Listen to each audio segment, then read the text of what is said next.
ॐ नमः सिद्धिभ्यः। ॐ नमः सिद्धिभ्यः। ॐ नमः सिद्धिभ्यः। मंगलमय मंगलकरण वीतराग विज्ञान नमो तार जाते वे अरहंतादि महान कर मंगल करि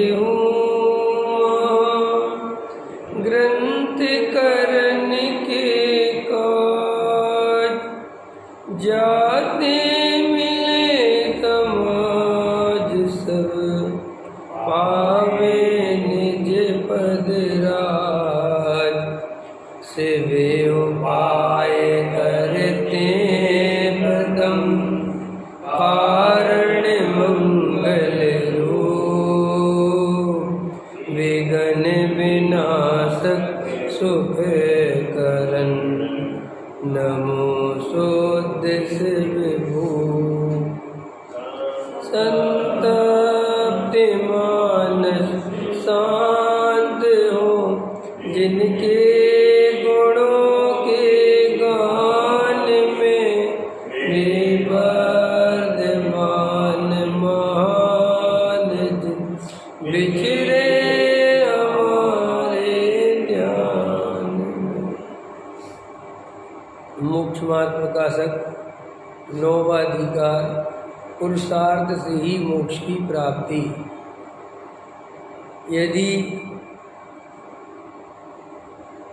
पृष्ठ क्रमांक 312 तथा इस अवसर में जो जीव पुरुषार्थ से तत्व निर्णय करने में उपयोग लगाने का अभ्यास रखें उनके विशुद्धता बढ़ेगी। इस अवसर में माने जो हमें वर्तमान में ये मिल गया है ना अवसर, संगी पंचेंद्री पना मिल गया है ना, मनुष्य पर्याय मिल गई, जैन कुल मिल गए, देव शास्त्र गुरु मिल गए, सच्चा तत्व सुनने मिल गया। तो ये अवसर जो मिला है, यदि इस अवसर में हमने तत्व निर्णय करने में उपयोग लगाया तो हमें सम्यक दर्शन की प्राप्ति हो जाएगी। और अगर अपन ने तत्व निर्णय करने में उपयोग नहीं लगाया तो ये अवसर तो चला जाएगा, ये भाव तो चला जाएगा। तत्व निर्णय कैसे? तत्व निर्णय माने जैसा वस्तु का स्वरूप है वैसा श्रद्धान हो जाए, उसका नाम है तत्व निर्णय। शरीर और आत्मा जुदे जुदे हैं तो ऐसा शब्दों में नहीं, ऐसा खाली ज्ञान में नहीं, क्षयोपम में नहीं, श्रद्धा में ये बात जचनी चाहिए, निर्णय होना चाहिए कि ये देह और आत्मा बिल्कुल जुदे जुदे हैं। ये निर्णय होना चाहिए कि स्त्री पुत्र कुटुंब परिवार ये भिन्न द्रव्य हैं, इनसे मेरा किसी भी प्रकार का कोई संबंध है नहीं। समझ में है ना? इनके साथ मेरा एकत्व का, ममत्व का, कर्तृत्व का और भोक्तृत्व का संबंध नहीं है। अब जो एकत्व, ममत्व, कर्तृत्व, भोक्तृत्व क्या है? ये चार प्रकार की मिथ्या बुद्धि है पर द्रव्य के संबंध में। और अगर यही चार प्रकार की बुद्धियां आत्मा के संबंध में लग जाएं तो सम्यक दर्शन है। मैं ही मेरा कर्ता धर्ता, समझ में? मैं ही मेरा भोक्ता, मैं ही मेरा, मैं ही मैं हूँ, तो ये सम्यक दर्शन है। और ये परद्रव्य मेरा है, इस परद्रव्य का मैं हूँ, ये बेटा ही मैं हूँ, ये एकत्व बुद्धि मेरा है, ममत्व बुद्धि, मैं इसका करता हूँ, ये कर्तृत्व बुद्धि।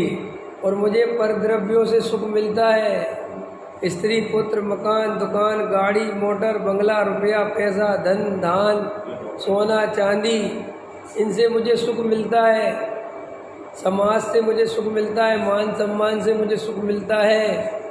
ये सब है भोक्तृत्व मिथ्या बुद्धि। पर द्रव्य से अपने को सुखी मानना, इसका नाम मिथ्या दर्शन है। तो ये जितनी भी मिथ्या मान्यताएं हैं, इनका सब सुधर जाना, सही मान्यता हो जाना, जैसा वस्तु का स्वरूप है वैसा हो जाए, इसका नाम है तत्व निर्णय। तो अब अपन को क्या लगता है कि ये तत्व निर्णय हो कैसे? तो टोडामल जी कहते हैं कि भाई इसके लिए जैसे तुम लोक में कोई निर्णय करना हो तो कैसे करते हो? लोक में तो निर्णय करते हो ना, जैसे आपको अपनी लड़की की शादी करनी है तो आप अपनी लड़की के लिए लड़का देखते हो और ये लड़का, ये परिवार उचित है, तो कैसे निर्णय करते हो, क्या करते हो उसके लिए? हाँ, इंक्वायरी करते हो, रात में उसके बारे में सोचते हो, बार बार विचार करते हो कि लड़का देखने में तो अच्छा है और अपन ने पता करवाया तो उसका काम भी अच्छा है और किसी प्रकार का उसमें गलत ऐब नहीं है। तो ये सब आप निर्णय करने के लिए विचार कर रहे हैं ना। क्यों कर रहे हैं विचार? क्योंकि कल हमें इससे अपनी लड़की की शादी करनी है और अगर हम इसके बारे में सही निर्णय नहीं करेंगे और गलत शादी हो जाएगी तो गड़बड़ हो जाएगी। करते ना, एक आपको मकान खरीदना है तो आप बार बार विचार करते हो, गली अच्छी है, मोहल्ला अच्छा है, आस पड़ोस अच्छा है ना, उसका नक्शा भी अच्छा है, बना भी अच्छा है, ये सब पूछते। तो साहब क्या करना? अरे भाई, इससे निर्णय मजबूत होगा तब तो जाके मकान खरीदोगे। कोई ऐसा तो है नहीं कि जाके मकान सीधा खरीद ले। ऐसे ही हमें अनादिकाल से अपनी आत्म वस्तु की खबर नहीं है। हमें अनादिकाल से मैं शरीर हूँ, जिस पर्याय में गए उसी पर्याय को अपना मान लिया। ये अनादिकाल से एक पर्याय की बात नहीं है। अनंत अनंत अनंत अनंत पर्याय बीत गई और वे सब पर्याय बदल गई, हम छोड़ के यहाँ आ गए। अब इस पर्याय में आए तो अभी अपने को क्या लगने लगा कि मैं मनुष्य हूँ। फिर अब जो संयोग मिले, जैसा शरीर मिला, काला, गोरा, लंबा, मोटा, पतला, तो ये मैं हूँ। मेरा वजन इतना है, मेरी आयु इतनी है, मैं थोड़ा देखने में सांवला हूँ, मैं थोड़ा गोरा हूँ, मैं अब बूढ़ा हो गया, अब मैं 60 साल का हो गया, मेरे 2 बच्चे हैं, मेरी पत्नी है। ये सब महामिथ्यात्व है, ऐसी मान्यता। क्योंकि ये सब परद्रव्य हैं, ये मैं नहीं हूँ। मैं तो एक अखंड अविनाशी ज्ञान स्वभावी जीव तत्व हूँ। समझ में आया? एक पहले तो मैं क्या हूँ, ये निर्णय करो कि मैं क्या हूँ। आपका प्रश्न है ना, तो सबसे पहले मैं कौन हूँ ये निर्णय करो बैठ के। क्यों? आप क्या मैं अपने बारे में नहीं जानता? नहीं जानते। आप कहोगे मैं आत्मा हूँ, तो वो कहते हैं कि ये तुम शब्दों से सुनकर बोलकर कह रहे हो, अंदर से सही भेद ज्ञान पका नहीं है। तो पकाए कैसे भेद ज्ञान को? इसके लिए तुम्हें भीड़ से बचना पड़ेगा, इसके लिए तुम्हें अपने उपयोग को भरमाने से बचाना होगा, धर्म के नाम पर ये जो पर में लग जाते हो, इससे भी अपने उपयोग को बचाना होगा। क्योंकि मैं कौन हूँ इसके लिए पूजा पाठ काम नहीं आएगा। मैं कौन हूँ इसके लिए शांति से बैठ के अंदर में अपने को चेक करना पड़ेगा, देखना पड़ेगा कि मैं कौन हूँ। समझ में आ रहा कि नहीं आ रहा? देखो, नमक को दाल में डालोगे तो दाल खारी होगी, ठीक है, सब्जी खारी होगी। तो भैया सब्जी को खारी करने का उपाय क्या है कि नमक डालो। कि मैं पूजा करूँ तो, भक्ति करूँ तो नहीं होगी ना।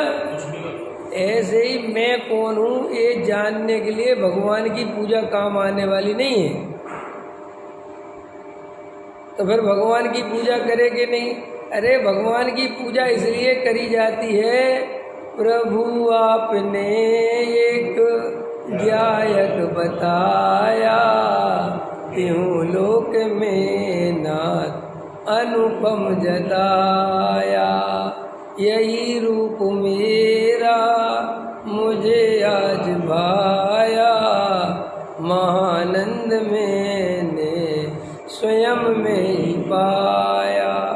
तो जैन धर्म में पूजा करने का जो कारण है भगवान की, वो ये कोई कारण नहीं है कि तुम भगवान कुछ लेते हो देते हो मुझे सुखी कर दोगे, है ना, तुमने मुझे पैसा दे दिया, तुमने मुझे मकान दे दिया। ये जैन धर्म के भगवान नहीं है।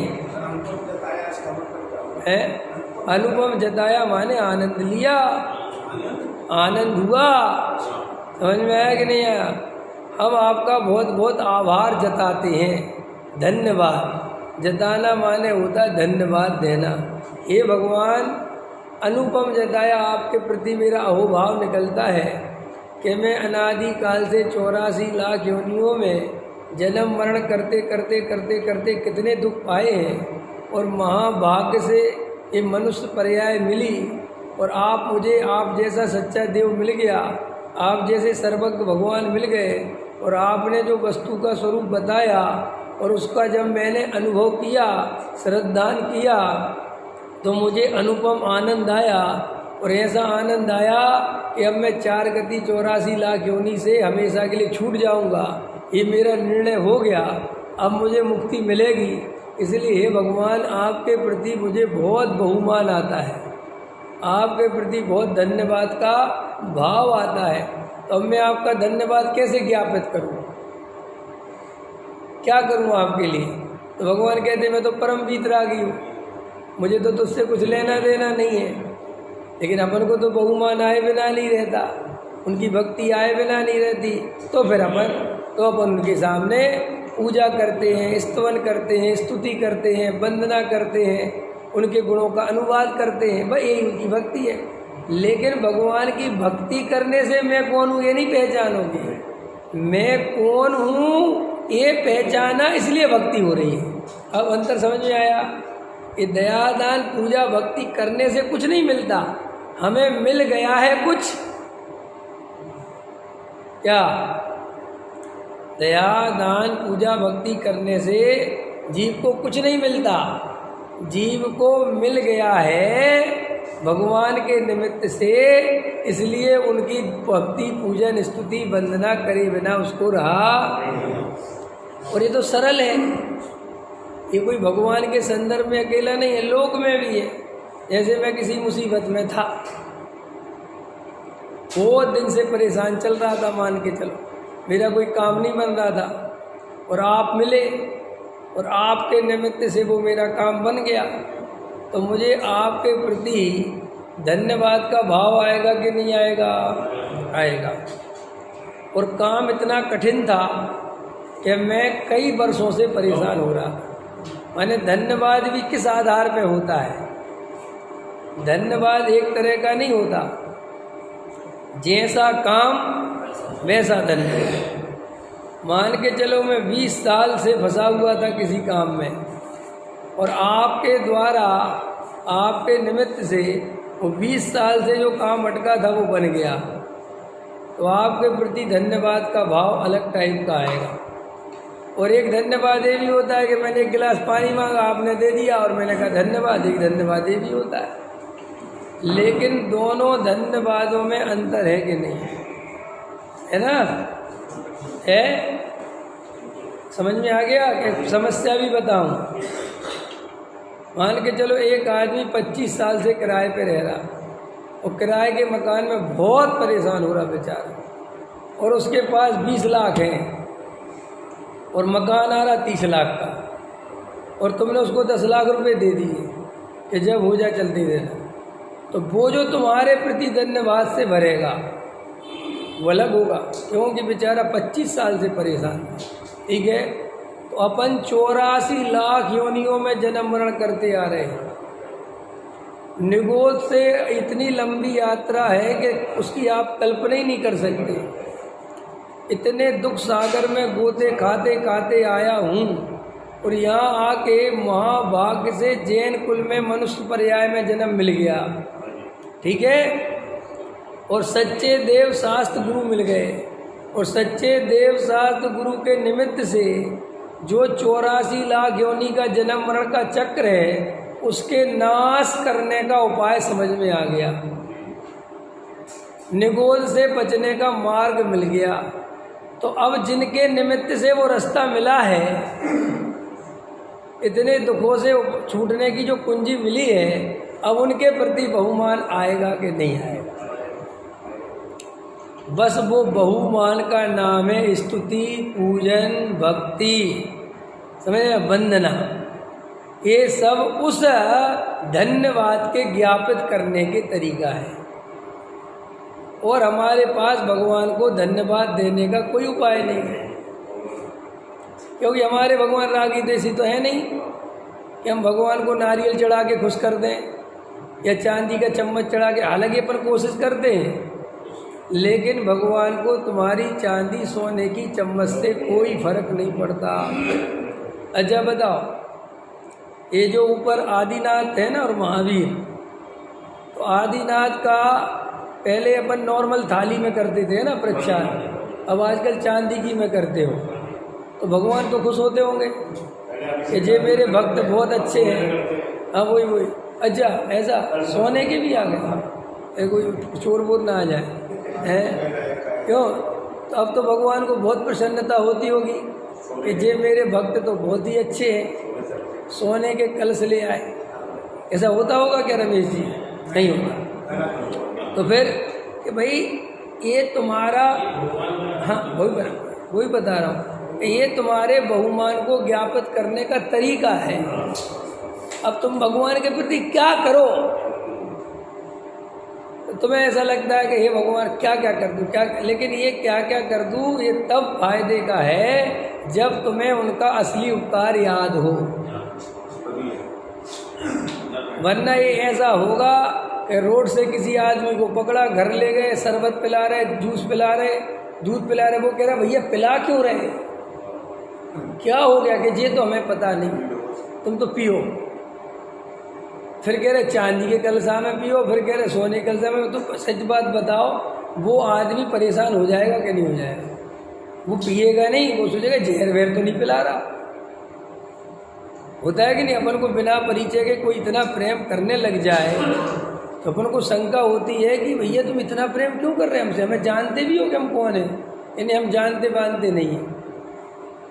ऐसे ही भगवान को भी तुम्हारा ये प्रेम पसंद नहीं आता। कि क्यों? कि तुम भगवान का स्वरूप जानते ही नहीं असली, उनका हृदय से धन्यवाद देना ही नहीं जानते। तुम तो उनसे सौदेबाजी करते हो कि हम रोज़ प्रक्षाल करते हैं, हमारा मकान बना दो, हम रोज़ पूजा करते, हमारे लड़के की शादी करा दो। तो वो कहते यार ये हमारा स्वरूप ही नहीं जानता, इसका मतलब इसका धन्यवाद भी झूठा है। आप समझ गए? तो भगवान के प्रति जो बहुमान आता है वो तो हमें वस्तु मिल गई तो आता है और आना चाहिए, और आता ही आना क्या चाहिए। जब आपको लोक में भी किसी से कोई कार्य आपका बन जाए तो उसके प्रति बहुमान आए बिना नहीं रहता। तो मैं ये बात क्यों समझा रहा था कि हमारे यहाँ पूजा पाठ करने से कुछ नहीं मिलता।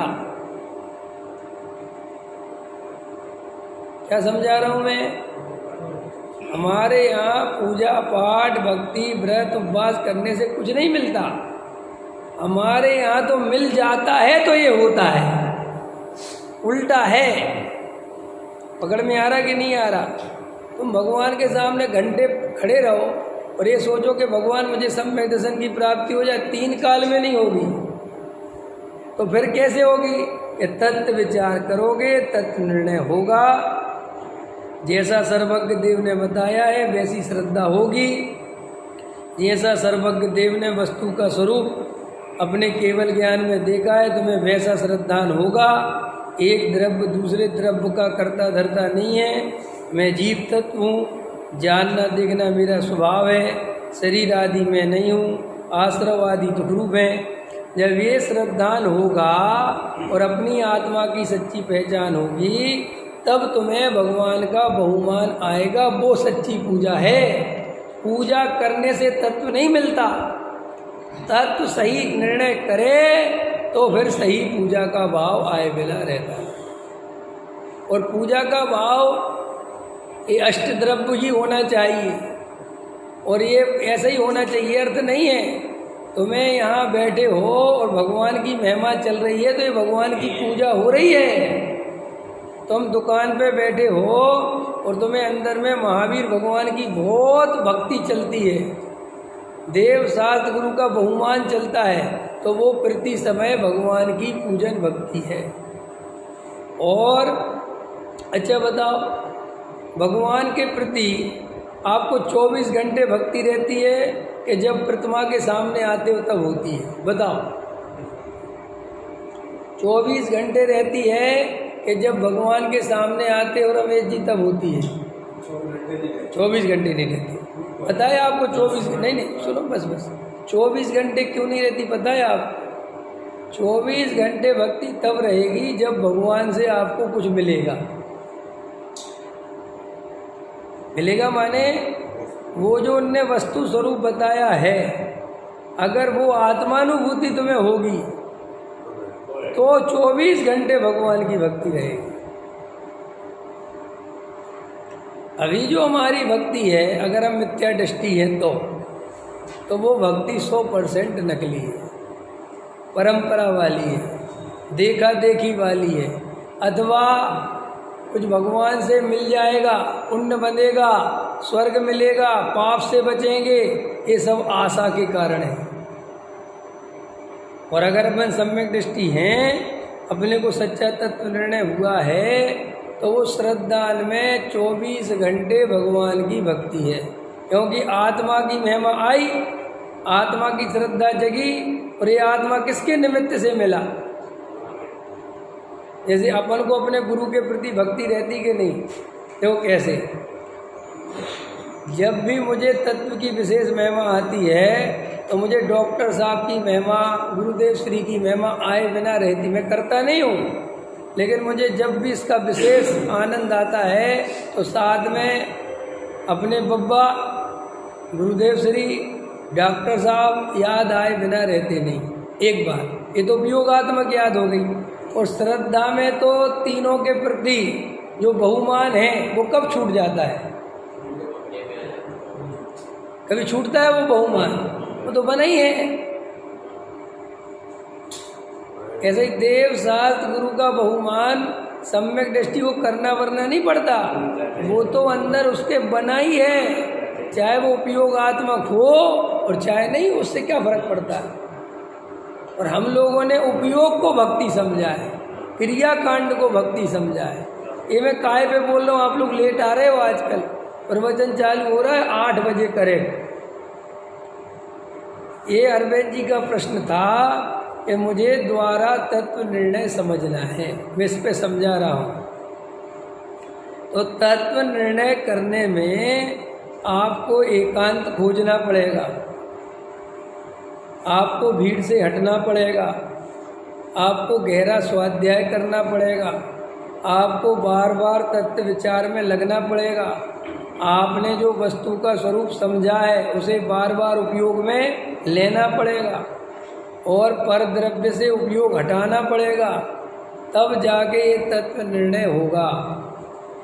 आप ये सोचो कि हम रात दिन पैसा कमाने में लगे रहे, हम रात दिन पद प्रतिष्ठा में लगे रहे, ये मंदिर की व्यवस्था बनाने में लगे रहे, और सुबह उठ के पूजा करने आ गए, 2 घंटे पूजा हुई, 1 घंटे स्वाध्याय हो गया, और फिर हम घर चले गए, फिर हम थक गए, फिर हम सो गए, फिर शाम को फिर आ गए। इससे तत्व निर्णय कभी नहीं हो पाएगा। हम तो आपसे कह रहे तत्व निर्णय तो चलो एक तरफ रखो, आप कोई भी निर्णय ऐसा करके बता दो। लौकिक निर्णय कैसे कर सकते हो क्या? अरे तुम्हारा हिसाब करते हो ना केवल का, तो क्या तुम भीड़ में कर सकते हो? बताओ, वो ऑडिटोरियम में कर सकते हो बैठ कर? ऑडिटोरियम में बैठ के कर सकते हो? आओ, हमारे सर्वा अरविंद जी हैं, बहुत बढ़िया कार्य करता है, बहुत बढ़िया, आओ आओ माला पहनाओ। इन सब के बीच में तत्व निर्णय हिसाब कर सकते हो? तुम्हें कोई ऐसा मान सम्मान दे रहा हो तो कल में चढ़ा सकते हो हिसाब की बराबर। जब तुम एक 2 कौड़ी का हिसाब के लिए एकांत खोजते हो, अपनी पत्नी से कह देते हो कि अब डिस्टर्ब नहीं करना, अपने बच्चों से कह देते हो अब डोंट डिस्टर्ब, क्या क्या देते हो? वे भी बहुत समझदार है। ये क्या समझदार है? हैं? थोड़ी खतरनाक भाषा बोलूं, बुरा तो नहीं मानोगे? वे जानते हैं कि गधा अपने लिए मजदूरी कर रहा है।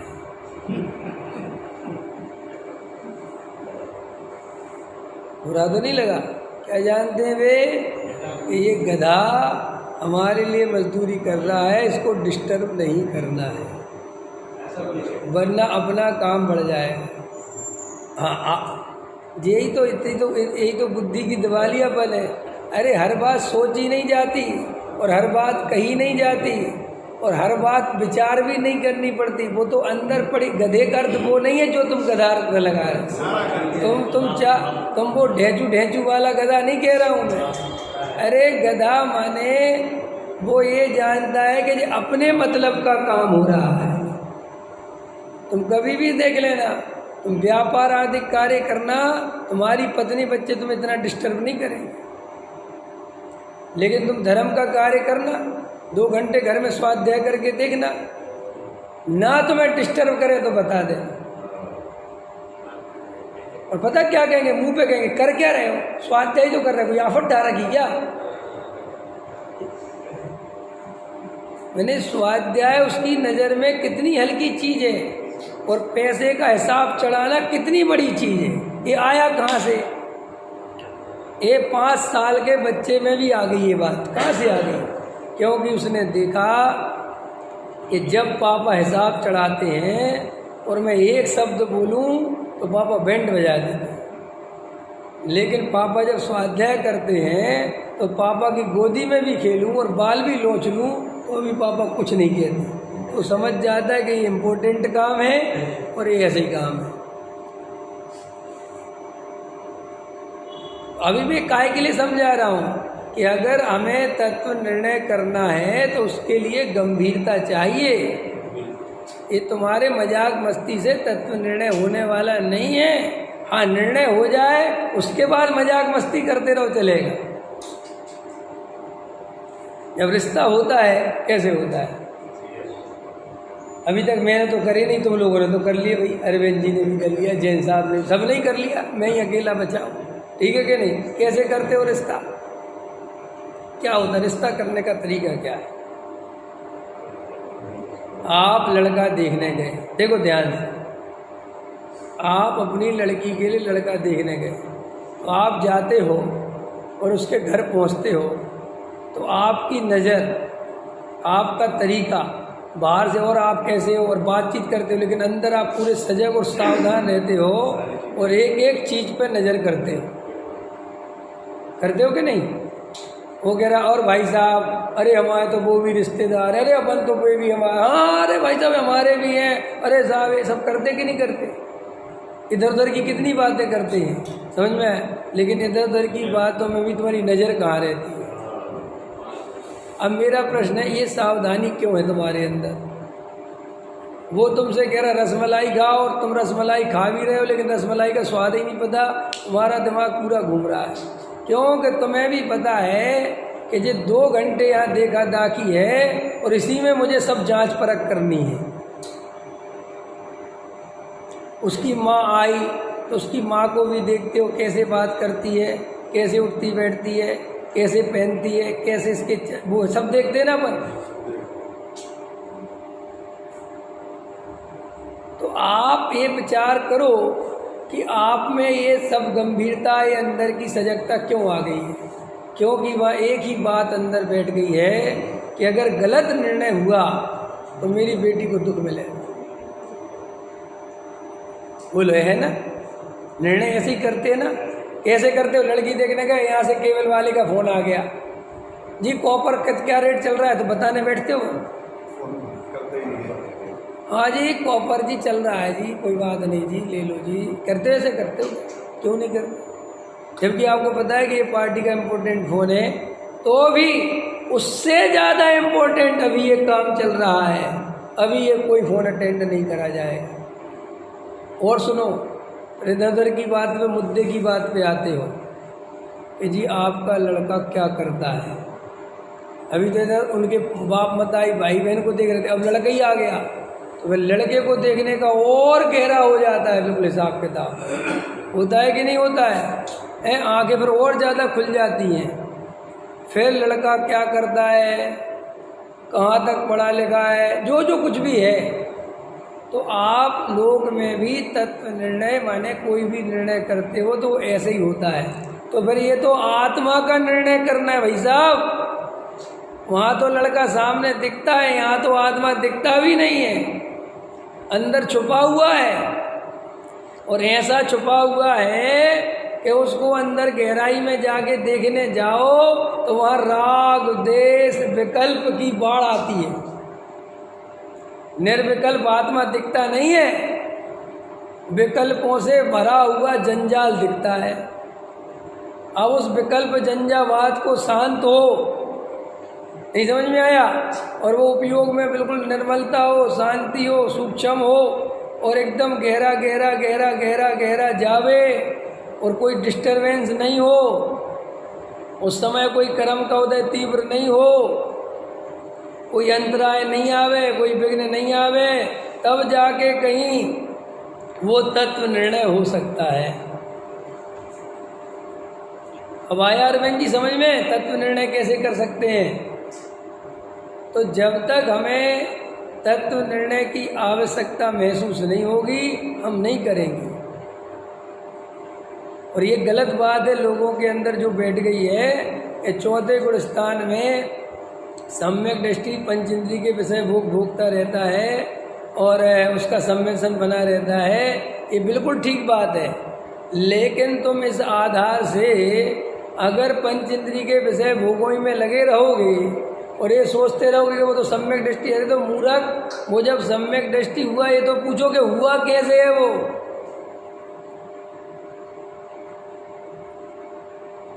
अरे भरत जी 6 खंड जीतने जा रहे हैं और हम 1 खंड जीतने चले जाएं तो क्या दिक्कत है, कोई दिक्कत नहीं है। भरत जी के पास 6 एक सम्यक दर्शन था, तुम ले लो फिर चले जाना। तुम एक बार बताओ, भरत जी को सम्मेलन जब भी हुआ होगा, अब वो तो लिखा नहीं कि कब हुआ, मेरा तो 5 भाव पहले हुआ, तो कैसे हुआ होगा, दुकान चलाते चलाते हुआ होगा। ये चाहे एक सम्यक दर्शन पता है तुम्हें कितनी कितनी मुश्किल चीज़ है। ये ऐसे नहीं होता है चाहे एक सम्यक दर्शन, चाहे एक सम्यक दर्शन जैसे हो जाए वो तो गया बिल्कुल मोक्ष, 3 भाव में निकल जाता है मैक्सिमम। फिर चाहे एक सम्यक ऐसे होगा भरत जी को, ऐसे विषय भोगों का अभिलाषा होते होते हो गया होगा। अरे ऐसा नहीं होता है। भरत जी पिछले जन्म में 60,000 वर्ष मुनि रहे, भावलिंगी संत, 60,000 वर्ष। आदिनाथ जो यहाँ 83 लाख पूर्व की आयु में नीलांजना का नृत्य देख रहे थे, ये अकेला याद नहीं रखना, ये तो बात का है। उसके पहले वो सर्वार्थ सिद्धि में देव थे और सर्वार्थ सिद्धि भावलिंगी संत जाते, इसके पहले कोई नहीं जाता वहाँ। भैया पूंजी पहले बनाई रखी थी उनने। अरे लोक में भी है ना कि पापा वो देखो कैसी गाड़ी चलाता है, देखो पापा उसका, अरे भैया शांति रख ले, यहाँ ढंग से खाने को नहीं है तो जो उसकी गाड़ी दिख रही। ऐसा होता है ना लोग में, भाई समझो स्वरूप समझो तुम। तो सब हम क्या करें कि भैया सबसे पहले सारी ताकत सम्यक दर्शन में लगा दो। अगर इसके लिए सब कुछ दाव पे लगाना पड़े, रोटी छोड़नी पड़े तो छोड़ देना। अब आप तो पहले तो कहते ब्रस्तील संयम से कुछ नहीं होता, हम ब्रस्तील संयम वाली रोटी की बात नहीं कर रहा हूँ। तो मैं कौन सी रोटी की बात कर रहा हूँ? हाँ, मैं इस रोटी की बात कर रहा हूँ कि ऐसी रोटी कभी मत कमाना जिसमें आत्मा का ध्यान ना कर पाओ, ये कह रहा हूँ मैं। वो ब्रस्तील संयम वाली रोटी नहीं कह रहा हूँ मैं। अरे इनने याद दिला दिया, कथमपि मृत्वा तत्व कोतूहली सन। अमृत चंद्र देव का कलश है कि तू कैसे भी करके अरे मर जा, मरना पड़े तो, लेकिन तू तत्व का निर्णय कर, तत्व को तू हलीसन कर दे होता है।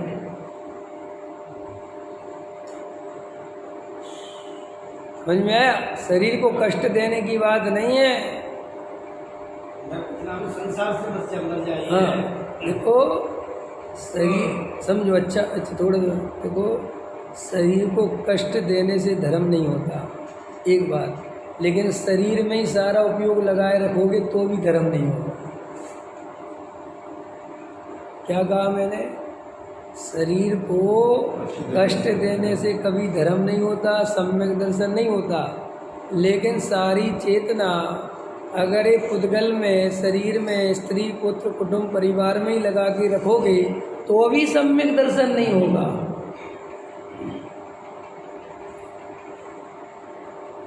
व्यापार छोड़ने से भी सम्यक दर्शन नहीं होता, लेकिन सारी ताकत व्यापार में ही लगा दोगे तो भी सम्यक दर्शन नहीं होगा। क्योंकि जीव तो तुरंत अपन कह दो व्यापार आदि करने से सब, हाँ बहुत अच्छा, चलो कहाँ कहाँ चलो, व्यापार करने चलो, क्योंकि पंडित जी ने बताया था व्यापार छोड़ने से तो कुछ होता नहीं। आप समझ रहे हो ना? अने अरविंद जी, अगर वास्तव में तत्व निर्णय करना है तो मेहनत करनी पड़ेगी। ये भगवान भरोसे काम नहीं चलेगा, नहीं चलेगा बिल्कुल भी। आप ये सोचो कि हम ऐसे सुनते रहेंगे, हम अच्छे भावों से सुनते रहेंगे, खूब समझते रहेंगे, रोज़ मंदिर आते रहेंगे, चांदी के कलशों से अभिषेक करेंगे, जितना चाहे दान देंगे, खूब समाज सेवा करेंगे, खूब हम बढ़िया से बढ़िया काम करेंगे, तो जैन धर्म कहता है इसका फल स्वर्ग मिल सकता है, मोक्ष नहीं। और स्वर्ग माने क्या होता है सुनील जी? स्वर्ग मिलेगा, इसका अर्थ क्या होता है? इसका अर्थ होता है संसार में रहोगे। इसका अर्थ होता है कि कुछ काल बाद एक इंद्रिय की पर्याय में चले जाओगे। अगर स्वर्ग के नाम पर कोई संतुष्ट हो रहा है तो वो निगोद जाने की तैयारी है। वो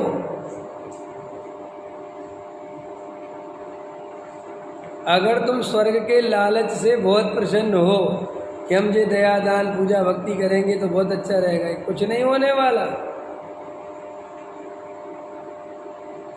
है।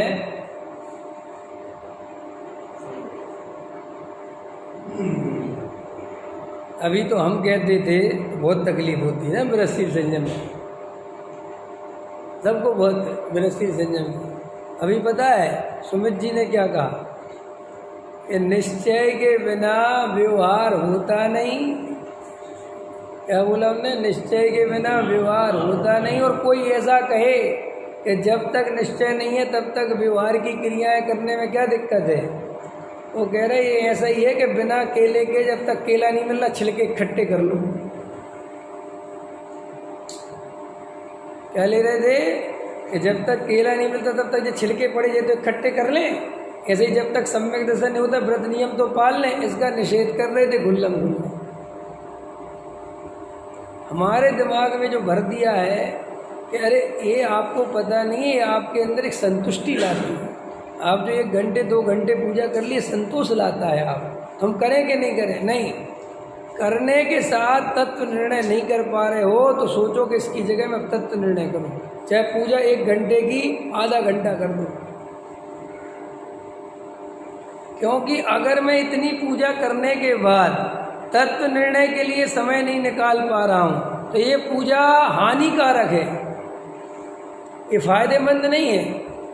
अगर मैं व्रतशील संयम कर रहा हूँ और मेरी सारी ताकत वो रोटी गिनने में, सुबह की शाम में और शाम की सुबह में ताकत लग जा रही है, तो ऐसे व्रत उपवास मुझे नहीं करने बिल्कुल भी।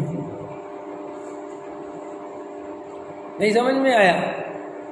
आज अष्टमी है, आज हम हरी नहीं खाएंगे और कल से ये विकल्प चलने लगे कि कल हरी नहीं खाना है, क्या बनाओगी? अगर ऐसे विकल्प किसी को चलते हैं तो उसे हरि नहीं छोड़नी चाहिए। ऐसे तो हम फिर खाते ही रहे, खाते रहो, क्योंकि तुम्हारे हरि से सम्यक दर्शन नहीं छूटता। सम्यक दर्शन छूटता है उपयोग बर्बाद होने से, और तुमने उपयोग तो बर्बाद कर दिया हरि के नाम पर। इससे अच्छा तो भैया तुझे जो बनाना हो वो बना, मुझे तत्व निर्णय में ताकत लगाने दे। और अपने आसपास तथाकथित क्रियाकांडियों को देख लेना, उनकी सारी चेतना धर्म के नाम पर केवल और केवल एक क्रियाकांड ढोने में जा रही है। सम्मेलन नहीं होगा, अच्छा बता दी, हम तो करते नहीं। अरे तुम्हें भी नहीं होगा, क्योंकि तुम खाने पीने में मौज ले रहे हो, वो बेचारा छोड़ने में, तुम खाने पीने में। बात तो वहीं की वहीं है, क्योंकि उपयोग तो दोनों ही में बर्बाद हो गया ना। हम तो जी कुछ भी खा लेते हैं, हाँ, तो इससे सम्मेलन नहीं होता, कुछ भी खा लेते हो तो। मैंने आपको बताया सम्यक दर्शन का बाहर से कोई कनेक्टिविटी नहीं है उसकी, उसको तो अंदर की कनेक्टिविटी चाहिए। आप बाहर में क्या करते हो उसे कोई मतलब नहीं है आपकी श्रद्धा को। वो ये कहता है कि तुम्हारा उपयोग अंदर लाओ तो काम बनेगा, हमें कोई मतलब नहीं समझे। एनडीए में कौन रहना चाहिए प्राइम मिनिस्टर? एनडीए के घटक दलों से पूछो, वो कहते कोई भी रहो, हमारी सुननी पड़ेगी। मुद्दे की बात तो ये है, वहाँ मुद्दे की बात ये नहीं है कि मोदी रहेंगे कि कौन है, कोई भी रहो, अगर हमारा समर्थन चाहिए तो 6 मंत्री हमारे रहेंगे। बताओ 13 सीटें और मंत्रालय से मांग रहा। मुझे तो हंसी आती है कभी कभी, ये भी गजब की गठबंधन सरकार होती है 4 पे 1। आप समझ गए ना? मेरा कहने मतलब ये कि आत्मा के अनुभव को आपने रोटी खाई या आपने रोटी नहीं खाई, आपने हरी खाई या आपने हरी नहीं खाई, आत्मानुभव का इससे कोई संबंध नहीं है। उसका संबंध सिर्फ इस बात से है कि तुम शांति से एकांत में तत्व विचार में उपयोग लगाने बैठे कि नहीं बैठे। अगर बैठे हो और वो भी तत्व विचार सही हो रहा है, सही दिशा से चल रहा है, तो आत्मानुभूति का कार्य हो सकता है। अगर उसकी दिशा भी गलत है तो उससे भी नहीं होगा। तो साहब हमें पता कैसे चले? उसके लिए हमारे पास आओ, सुनो प्रवचन। नहीं हो रहा है तत्व विचार करने में तो आगे पूछो कि भैया हम ऐसे करते हैं, हमें तकलीफ होती है, हमें ये विकल्प आता है, हमें ये चलता है, पूछो बताएंगे। लेकिन आप पूछते नहीं हो, इसका अर्थ ये है कि या तो आपका सही दिशा में चल रहा होगा या नहीं चल रहा हो। तो अब जिनका नहीं चल रहा है वो देख लेना, और जिनका चल रहा है वो देख लेना। ये बहुत तो जाएगा, ये अवसर तो जाएगा, समय थोड़ा है अपने पास, ज़्यादा समय तो बचा नहीं। और इस संसार में तुम किसी को सुखी नहीं कर सकते, चाहे मर जाना 1 मिनट के लिए, मैं परद्रव्य को सुखी नहीं कर सकता और परद्रव्य मुझे नहीं कर सकता। ये निर्णय चाहिए। पकड़ में आई बात, समझ में आई? तो तत्व निर्णय कैसे करें, ये जो आपने प्रश्न पूछा है, ऐसे ही करें कि आप एकांत में बैठो, पहले तो ठोस वस्तु स्वरूप समझो, स्वाध्याय सही करो। आपको 6 द्रव्य का सही स्वरूप पता है, 7 तत्वों का सही स्वरूप पता है, आपको कर्ता कर्म की व्यवस्था पता है, आपको आत्मा का निमित्त, उपादान, रंग, राग, द्रव्य कर्म, भाव कर्म, नो कर्म, इन सब का सही स्वरूप पता है। पहले देखो, अपनी परीक्षा करो कि मुझे सब पता है कि नहीं। और अगर नहीं है तो ईमानदारी से बैठ के पढ़ो ये सब, ये क्या होता है समझो, और समझकर फिर शांत होकर आप काम करो। देखो वस्तु ट्विंकल कहाँ गया? कल टिंकल पूछ रहा था कि भाई बार बार शंका हो जाती है ना, बार बार शंका हो जाती है तत्व पे, तो फिर पूछा मैंने कैसे होती है, शंका कैसे हो जाती है बार बार, निर्णय तो हो जाता है फिर शंका हो जाती, क्यों हो जाती है? तो वो इसलिए हो जाती है कि तुमने कहीं ना कहीं अधूरा स्वरूप समझा है, और अधूरा स्वरूप समझने से गड़बड़ होती है। ये बहुत इंपॉर्टेंट बात बता रहा हूँ। जैसे मान के चलो एक छोटा सा उदाहरण दो, अब आपको चारित्र्य मोह और दर्शन मोह पता नहीं कि क्या चीज़ है, तो आप क्या करोगे, चारित्र्य मोह को दर्शन मोह में मिला दोगे और बस आप फिर बिफर जाओगे। मान के चलो आपने धर्म ये समझ लिया, अपने में रहना धर्म है, अपने में रहना है धर्म, लेकिन बहुत ऊपर का धर्म है। अपने में तो मुनिराज भी नहीं रह पाते, उनको भी बाहर आना पड़ता है। तो अभी तो अपन कहाँ से आए? अब मान के चलो तुम्हें चौथे गुण स्थान का स्वरूप पता नहीं है, अब चौथे गुण स्थान में तुम यहाँ सुन रहे थे तो तुम्हारा उपयोग बहुत अच्छा था, बहुत बढ़िया, बहुत मन लग रहा था, बहुत अच्छी आत्मा समझ में आ रही थी, एकदम अकर्ता गया दिख रहा था, और बाहर गए और दुकान दिखने लगी, तुम्हें क्या लगता है कि हमारा गया? अबे क्यों गया, कहाँ गया? क्योंकि आपको दुकान दिखना अधर्म दिखता है और आत्मा दिखना धर्म दिखता है, जबकि श्रद्धा के लेवल पर उपयोग तो अभी ऐसा ही रहेगा। कभी उसमें दुकान दिखेगी, कभी मकान दिखेगा, कभी पर के विकल्प आएंगे, कभी ज़्यादा आएंगे, कभी कम आएंगे, उससे अभी सम्यक दर्शन का कोई संबंध नहीं है। सम्यक दर्शन का संबंध तो है कि वो श्रद्धा के लेवल पे आपका डिस्टरबेंस नहीं होना चाहिए। लेकिन अब श्रद्धा का डिस्टरबेंस क्या है और चारित्र्य का डिस्टरबेंस क्या है, ये अपन को पता नहीं। देव शास्त्र गुरु की भक्ति कैसी होनी चाहिए, सम्यक दृष्टि ज्ञानी धर्मात्मा को कैसी भक्ति हमें पता नहीं है। तो अपन क्या होता है कि अपन को 7 तत्व भी सीख लेते, 6 द्रव्य भी सीख लेते, निश्चय व्यवहार भी सीख लेते हैं, फिर भी पूरी तरह कन्फ्यूजन मिटता नहीं है। जैसे कार्य निमित्त से होता है कि उपादान से? बोलो जल्दी। उपादान से होता है। तो निमित्त कुछ करता है कि नहीं करता? निमित्त कुछ नहीं करता। अब निमित्त लाना पड़ता है कि नहीं लाना पड़ता? कोई कार्य करने के लिए नहीं लाना पड़ता, क्योंकि निमित्त तो अपने आप आता है। अब आपको ये पूरा ज्ञान है, लेकिन आपको जरा सा निमित्त का विकल्प आया तो आप कहते अरे पंडित जी ने तो बताया था कार्य उपादान से होता है, बताओ मेरे को तो निमित्त। अरे तो भैया ऐसा थोड़ी है, इस भूमिका में सब विकल्प आते हैं। यार ये आदमी हमारा काम बना देगा, ये आदमी अगर कह दे तो मेरा काम, तो अच्छा तुम भूल गए उपादान। आप समझ गए ना? हमारे दिमाग में वो संशय पेपरे ऐसे खड़े होते रहते हैं। अच्छा जी अपन को तो ऐसे भाव आ रहे, अपन काय का सही निर्णय? अरे भैया तुम भावों से निर्णय नहीं करो किसी चीज़ का, ये भाव तो भूमिका के अनुसार आए बिना रहते नहीं है। लेकिन ये भाव ही मेरा स्वरूप नहीं है, ये श्रद्धा नहीं जानी चाहिए, इससे सम्यक दर्शन बचता है। भावों से सम्यक दर्शन कहीं नहीं जाता। भाव में एकत्व हुआ बस सम्यक फिर गया। नहीं समझे? देखो अब तुम्हें मान आ गया तो तुम्हें लगता है यार ये ऐसे कैसे? अरे भैया मान आता है, डरो मत, लेकिन मान में एकत्व बुद्धि नहीं होनी चाहिए।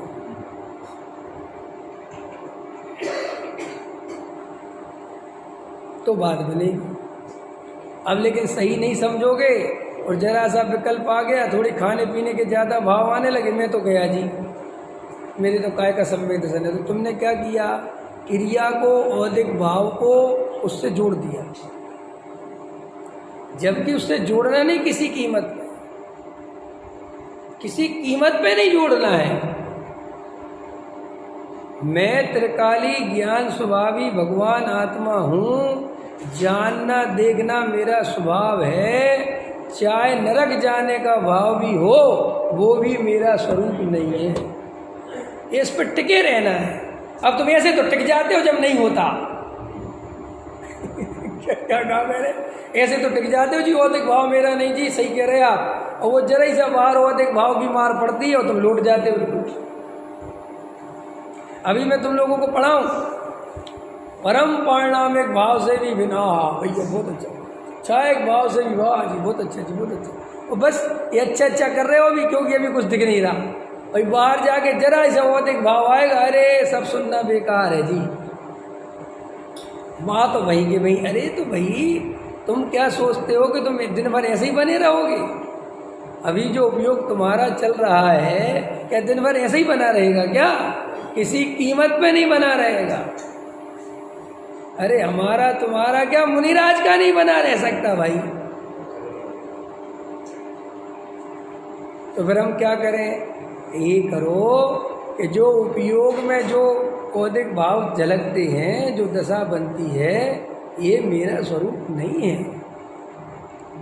ये पर्याय की स्थिति है, पर्याय की कमजोरी है। ये जो कुछ हो रहा है पर्याय की अवस्था, ये मेरी अवस्था नहीं है। मैं तो अंदर जो जानने देखने वाला शुद्ध ज्ञायक तत्व है, वो तो मैं तो वो हूँ। उसमें अहम बुद्धि रहनी चाहिए, उसमें एकत्व बुद्धि रहनी चाहिए। और ये पर्याय तो मैं नहीं करी, ये भाव नहीं, इसका कर्ता भोक्ता मैंने किया, ये साबित क्यों करना? इसलिए करना कि कर्ता कर्म उसमें करोगे तो एकत्व ममत्व हुए बिना रहता नहीं है। अगर तुमने ये माना इन भावों का कर्ता भोक्ता मैं हूँ, तो फिर तुम्हारी ताकत उन्हीं भावों में लगी रहेगी। अब समझ में आया? और फिर उन भावों में ताकत लगाने के लिए वो बाहर का क्रियाकांड है, क्योंकि फिर आपको मोटा मोटी ये दिखता है कि ये क्रियाकांड करेंगे तो ये भाव सुधर जाएंगे। तो देखो, ये सारा स्वरूप समझना पहले वस्तु का। क्यों समझना? क्योंकि जब आप तत्व निर्णय करने बैठोगे तो ये सब तरह की परिस्थिति जीवन में बनेगी। आप इनसे घबराना नहीं, डरना नहीं, सब तरह के औदिक भाव आएंगे। देखो, मैं अभी तो समय हो गया, लेकिन ये भूमिका बन गई। कल का प्रवचन इसी पे ही होना है, क्योंकि यही विषय आएगा। देखो, मैं थोड़ा पढ़ के भी सुना देता हूँ ताकि आपको ख्याल में आ जाए। पढ़ लो एक बार, बस पढ़ ही लो, फिर खत्म कर दूंगा प्रवचन। मैं तो नहीं पढ़ता, तुम कोई पढ़ो तथा उसके होने पर जीव के स्वयं सम्मेलन होता है। 312 का सबसे नीचे का पैराग्राफ। हाँ यही, हाँ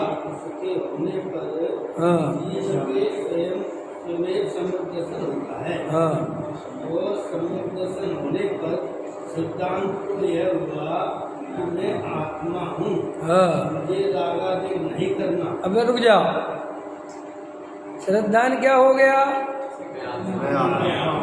तुम्हारा हुआ? तुम लोगों का हुआ कि नहीं हुआ? अरे टोडामल जी के साथ चलोगे कि नहीं चलोगे? टोडामल जी कह रहे होगे तो थोड़ी देर के लिए तुम्हारा भी हो गया, डरना मत। चलो आगे बढ़ो। परंतु चारित्र मोह के वजह से रागादिक होते हैं। अब रुक जाओ, ये होने पर भी, ऐसा श्रद्धान होने पर भी चारित्र मोह के उदय से रागादिक हुए बिना रहते नहीं है। जबकि अब वो रागादिक को 100% निर्णय कर चुका है, ये रागादिक मेरी वस्तु नहीं है, ये रागादिक मैं नहीं हूँ, मैं तो आत्मा। निर्णय हुआ ना, फिर भी देखो कह रहे परंतु चारित्र मोह के उदय से रागादिक होते। अब आगे चलो। वहाँ तीव्र उदय हो तब तो विषयादिक में प्रवृत्ता है। कौन? सम्यक दृष्टि। ये मिथ्या दृष्टि की चर्चा नहीं है। तुझे आगम है ना, जिनवाणी में से पढ़ के बता रहा हूँ। तो तुम कौन होते हो कि मैं विषय भोगों में प्रवृत्ति नहीं करूँगा? अरे भाई, उदय तीव्र होगा तो करनी पड़ेगी। अच्छा बता दिया, अब तुम करेंगे। ये तुम्हारे अंदर भाव आया तो मिथ्या दृष्टि हो। सम्यक दृष्टि को ये भाव नहीं आता कि अच्छा बता दिया, अरे ऐसा भाव नहीं आता उसे तो ऐसा सहज भाव आता है कि ठीक है, जो होगा सो होगा बस। ना वो उसकी तरफ लालायत होता है, ना भागने की सोचता है, सहज स्वीकार करता है। चलो, और मंद उदय हो, तब अपने पुरुषार्थ से धर्म कार्यों में वैराग्य भावना में उपयोग को लगा। अब देखो, अब ये मंद उदय, अब ये मंद उदय कैसे पता चले? तो देखो, कल का ही प्रोजेक्ट डाला है मैंने डॉक्टर साहब का, सुन लेना कि भाई मंद उदय कब होता है। केवली भगवान ने बताया हर 48 मिनट में जीव का उदय मंद होता है, हर 48 मिनट में उदय मंद हुए बिना रहता ही नहीं, एक करणान योग से। चलो तुम उसमें तो तुम इतना नहीं समझोगे, स्थूल बता देता हूँ। स्थूल हमारा उदय मंद कब है, कैसे पता चले? जब तुम्हें अंदर से, क्योंकि तुम सम्यक दृष्टि हो ना, इसलिए बता रहा हूँ।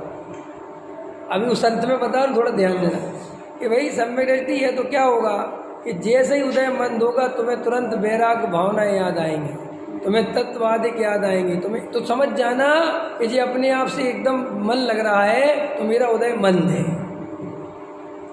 अगर तीव्र होगा तो खूब लगाओगे, लगेगा ही नहीं। होता है ऐसा, सबके साथ होता है। कभी कभी घोर भीड़ में बैठे हो और उदय मंद हो जाता है एकदम से।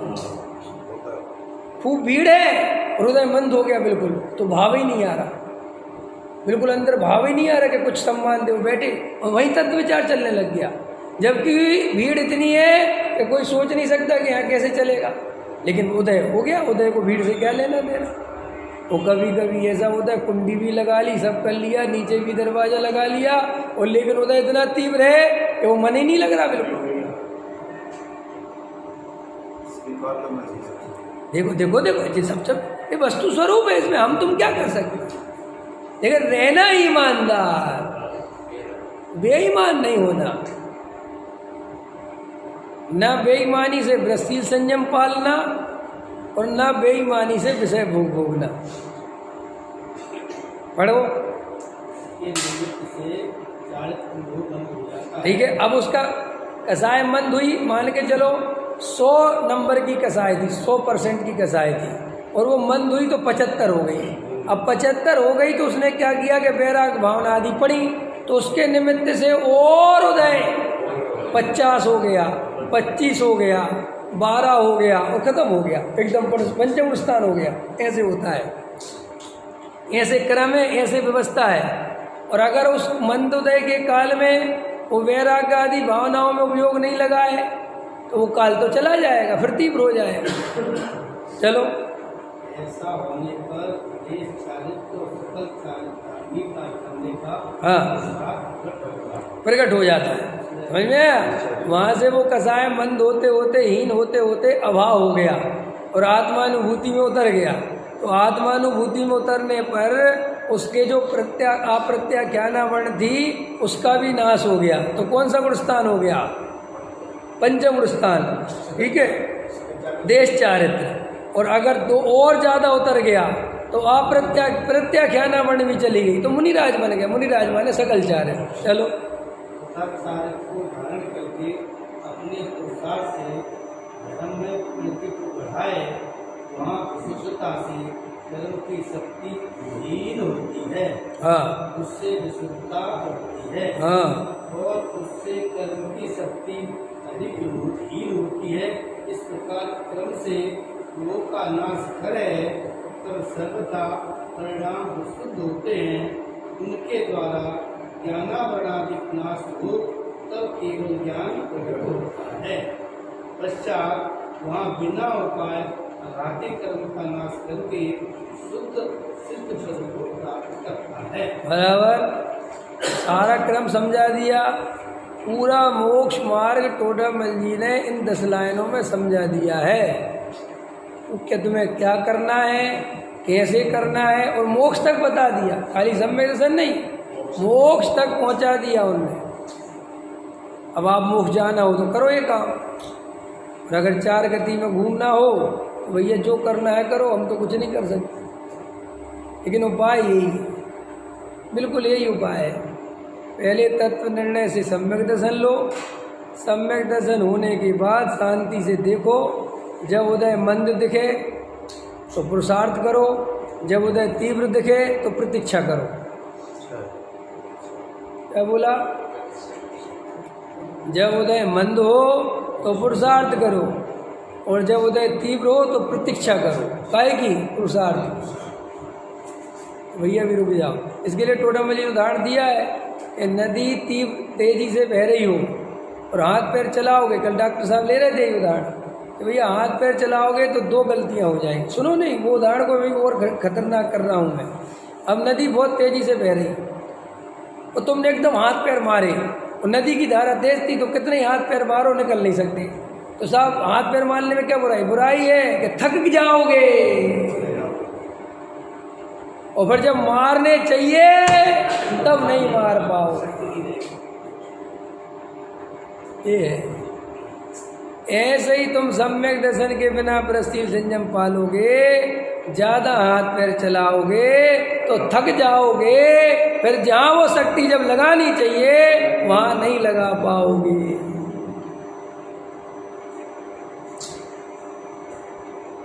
इसलिए अगर अपने अंदर दिख रहा है कि भैया नहीं है, अंदर भाव नहीं है, तो ब्रह्मचारी नहीं बनना, शादी कर लेना।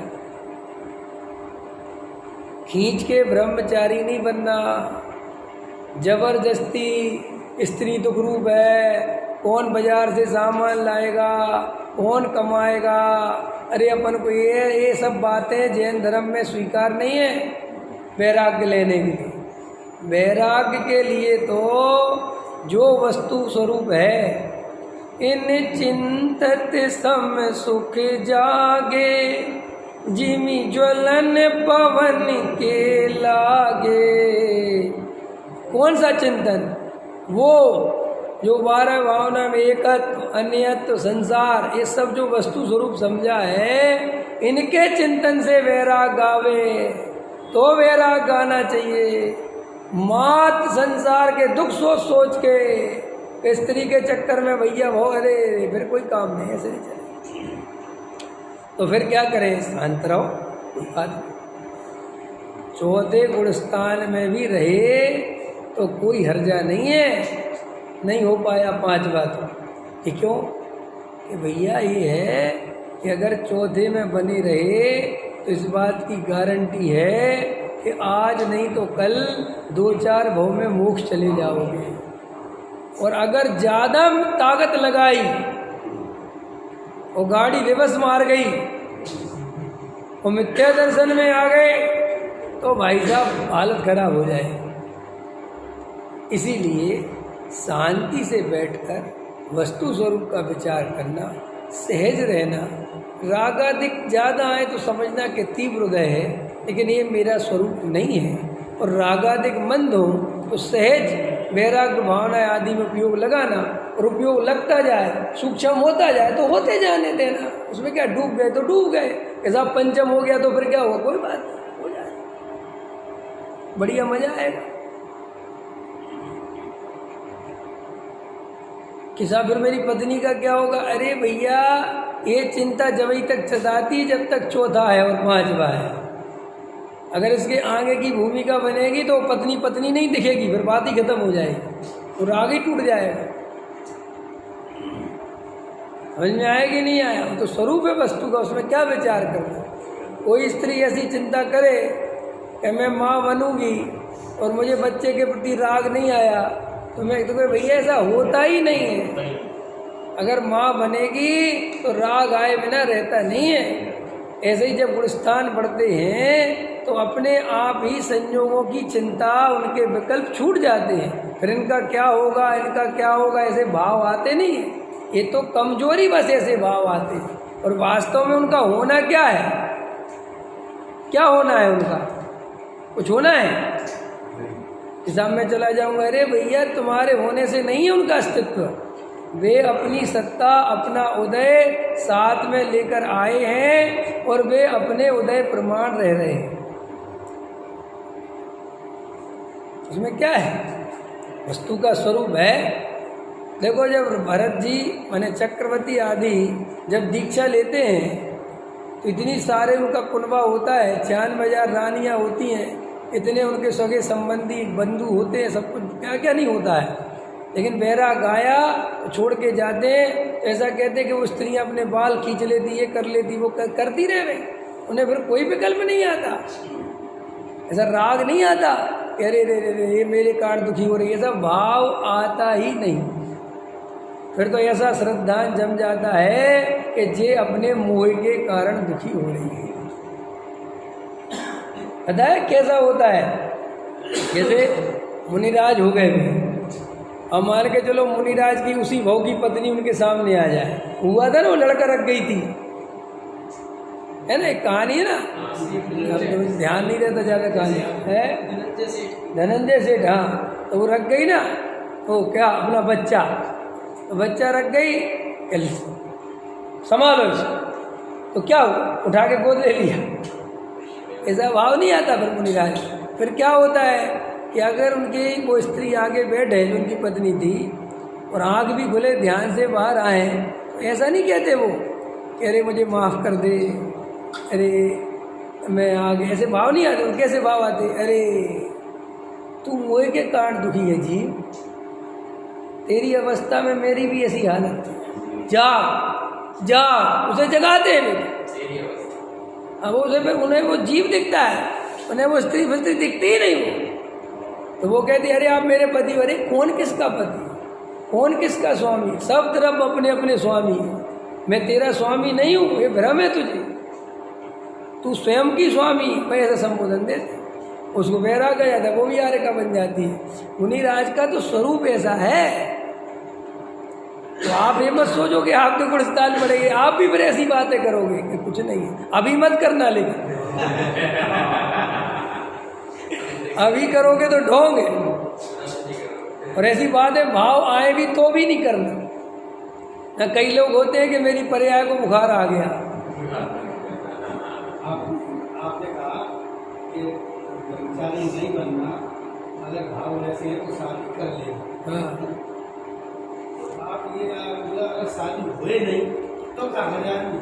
हाँ, शादी नहीं होए वो तो उदय प्रमाण है कि भाई उसको भाव नहीं, शादी हो तो क्या करे, लड़की ना देवे, हाँ नहीं देवे तो नहीं देवे, तो फिर जो है तो भी ब्रह्मचारी नहीं बनना, तो भी ब्रह्मचारी बनने का उपाय नहीं है।